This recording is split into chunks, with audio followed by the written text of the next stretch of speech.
Good morning, everyone. This is also my first Porter colloquium. I'm very pleased to be here. Thank you so much to Dr. Melanie Harvey and my dear friend Kimberly Jacobs for making it possible for me to be here. I'm happy to share work with you all. In artist Xavier Simmons' ongoing series, Index Composition, which she formally took up as a series in 2011, but the first work appeared in 2008, found images and artifacts from postcards to braided hair, to textured fabrics such as raffia and lace, hang like totems from the waist of the body pictured. But none of the items is easily identifiable, nor is the body. The upper half of the body is wrapped in fabric like a cocoon, creating two contiguous yet distinctly different object worlds that draw attention to the body's topography, its surface rather than its substance. In some of the works, the body's skin color is visible. In most, however, neither the body's race nor its gender are easily discernible, a motif present in each iteration of the series. As the series progresses, the backgrounds for each new set of images, from wood paneling to black, white, and solid colors, remain fairly mundane. Meanwhile, the fabric patterns and totem configurations grow more sophisticated and complex. The focus of the series, consequently, is the body and its various states of becoming. Formally, the series brings together sculpture in the images effacing column-like arrangements with the language of full-body portraiture. Theoretically, the series coalesces issues concerning photography, the index, and the self. In her reference to sculpture, a medium fundamentally about space and its reception, Simmons employs an additive technique that mirrors the act of composition, that is, the action of putting things together.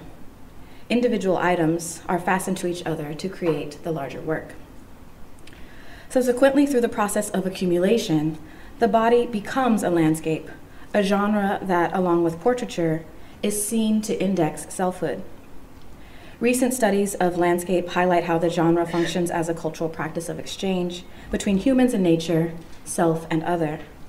In this way, landscape acts as, quote, space, as environment, as that within which we, figured as the figures in the landscapes, find or lose ourselves, end quote. Visual studies scholar W.T. Mitchell says. Historically, Mitchell explains, landscape has been a dynamic medium in which we live and move and have our being. It is, quote, a process by which social and subjective identities are formed, end quote. That is a process of becoming. In the history of art, pictures of figures, portraits, have also been considered sources of becoming. They are seen to render likeness and individuality, the affirmation of which are rooted in the expressivity of the figure's face. Portraiture in this formulation functions as a narrative account, an index of the figure's personality as well as the artist's acumen in conveying the figure's distinctive character. The index, in the most general terms employed by semiotician Charles Sanders Peirce, refers to a sign that represents its object independently of any resemblance to it, a concept central to contemporary theories of photography, spearheaded by Roland Barthes and Walter Benjamin. For Barthes, photographs and portraits in particular act as a present sign of past happenings, the having been there of the object. For Benjamin, photography and its technological processes of reproduction mediate the world and our perceptions of it. For both scholars, the photograph is a document of reality. Furthermore, Barthes and Benjamin's foundational writings positioned photography more broadly and portraiture specifically as sources of redemption within collective self-understanding. Redemption, in Barthes' writing, is an exchange in which historical awareness stems from the emotional stab of understanding that, while photographs bring the past into the present, what is visible in the photograph is irretrievably lost. Historical awareness underlies redemption in Benjamin's thinking as well, albeit in a more optimistic register. For Benjamin, photography opens up history.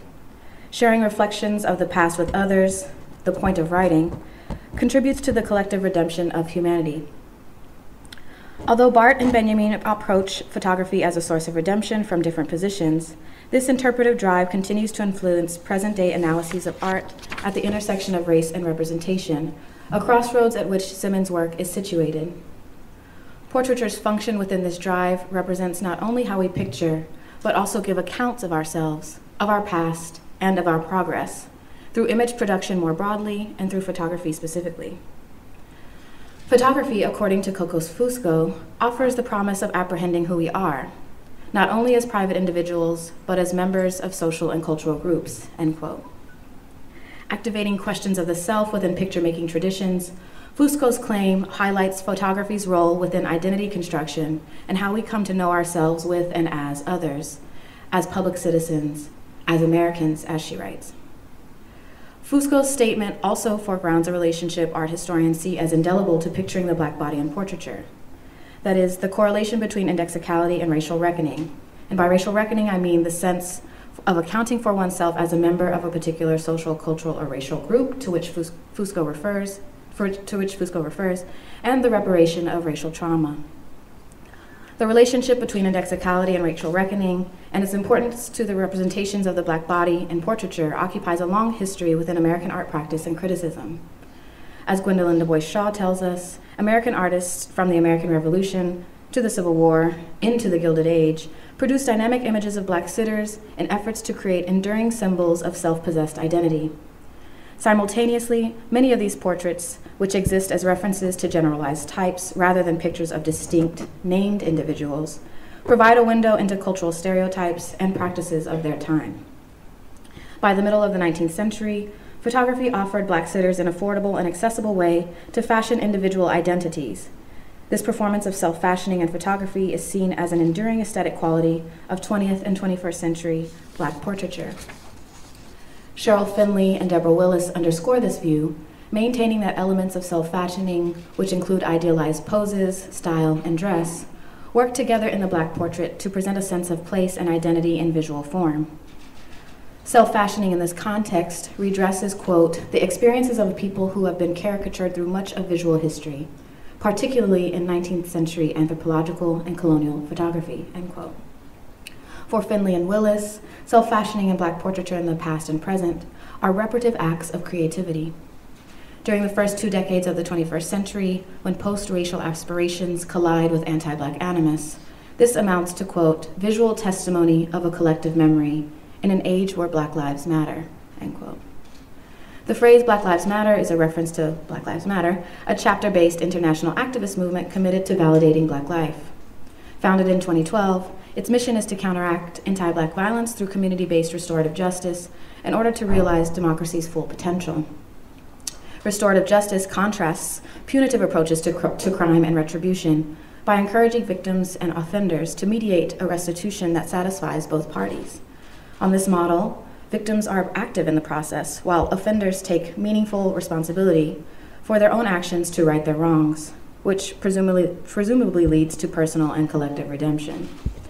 In invoking this movement, Finley and Willis make Black portraiture and activism coterminous forms of Black resistance. Art is quite literally reparative justice. Thus, within the history of photography and 21st century Black portraiture in particular, self-fashioning is a metonym for self-actualization and racial reparation.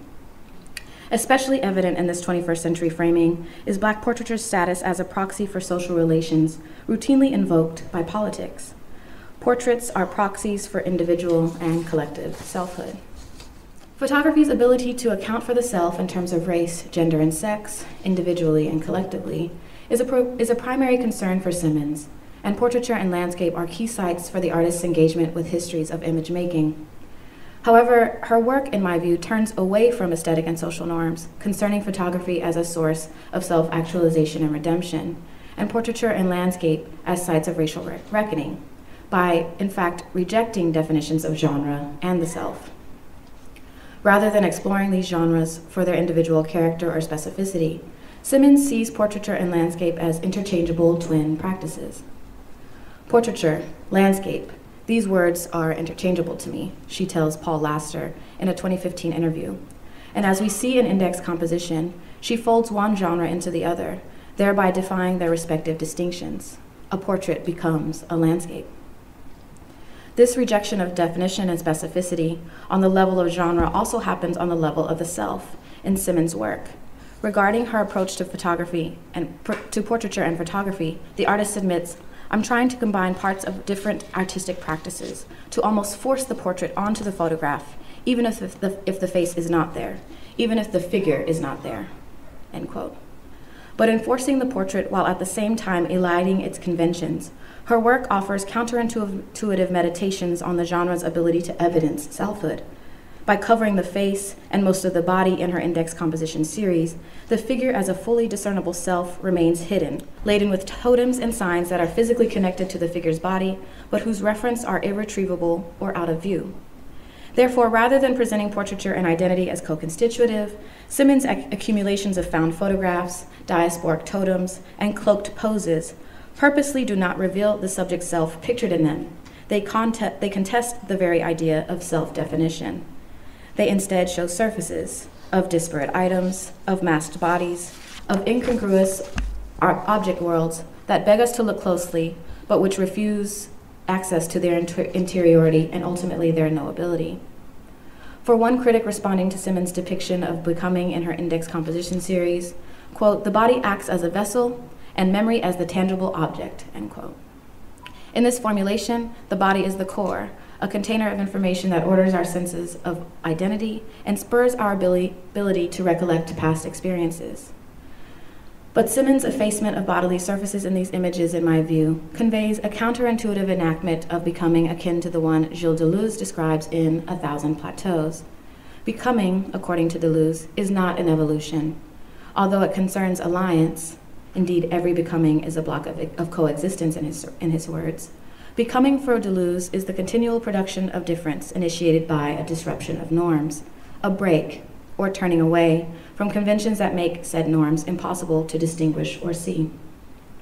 To become, in other words, is not to progress or regress along a series. Becoming is, quote, "the movement by which the line frees itself from the point and renders points indiscernible. The rhizome, the opposite of arborescence, break away from arborescence. Becoming is an anti-memory," end quote. In mathematics, and more specifically in graph theory, arborescence refers to a kind of data structure also known as a rooted tree, in which any two vertices are connected by exactly one directed path.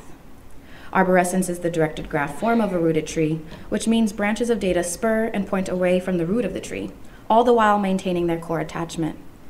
This form of ordering information for Deleuze constrains certain possibilities for alternative modes of interpretation, of knowing, of being.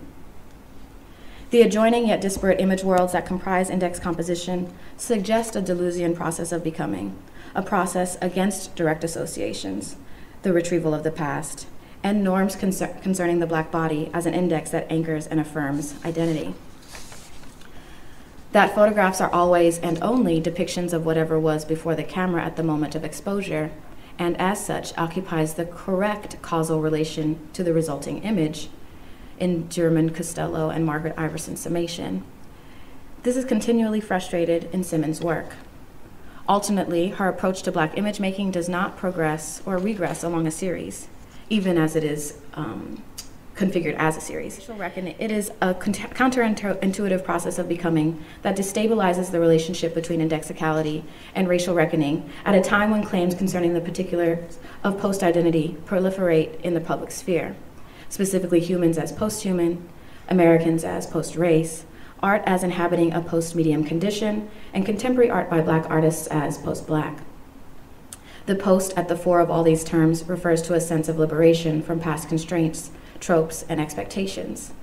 This juncture is flanked by renewed interest in racial reparations, both legally and aesthetically, on the one hand, and hopes concerning multiracialism in the age of Obama on the other. Instead of emancipatory promise, however, Simmons' work brings new meaning to the postness of contemporary art and questions concerning the self and racial belonging at the beginning of the 21st century. Through counterintuitive enactments of becoming across her practice, she complicates the ability of photography and its genres of portraiture and landscape to account for the self, presenting non-identification as an aesthetic rejoinder to a cultural and political climate that demands Blackness's persistent visualization. Thank you.